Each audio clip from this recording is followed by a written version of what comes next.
फिर लौट आया है वीरानगढ़ का श्राप। 27 साल बाद फिर होगी खून की बारिश और तोड़ सिर्फ एक, शैतान को 9 कन्याओं का खून।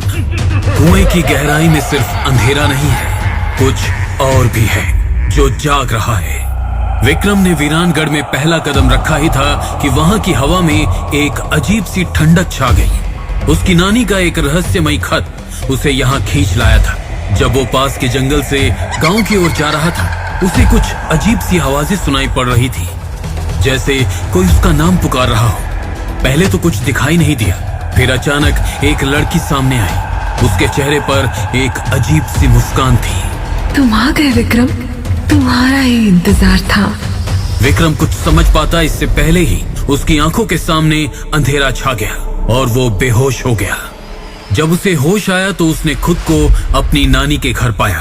तुम्हें कुछ खास है बेटा, ऐसा कुछ जो इस दुनिया से अलग है। विक्रम को कुछ ठीक नहीं लग रहा था तो उसने थोड़ा बाहर निकलने का फैसला किया। बाहर गांव वाले एक 9 साल की बच्ची रिधिमा की बलि चढ़ाने की तैयारी कर रहे थे। ये देख विक्रम गुस्से से तिलमिला उठा। ये पागलपन है, उस बच्ची को छोड़ो।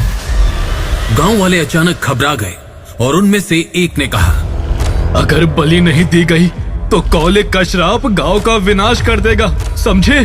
जैसे ही विक्रम लड़ने को आगे बढ़ा, एक खतरनाक दानव उसके सामने आ गया। उस दानव की आंखें खून सी लाल थी और उसकी दहाड़ से धरती तक कांपने लगी। पर फिर कुछ बहुत ही चौंका देने वाली चीज हुई। विक्रम के शरीर में एक अजीब सी शक्ति जाग उठी। उसका शरीर रोशनी से जगमगा उठा और एक जबरदस्त धमाका हुआ। जब सब कुछ शांत हुआ तो विक्रम फिर से बेहोश हो चुका था। जब उसने आंखें खोली तो गांव वाले उसके चरणों में थे।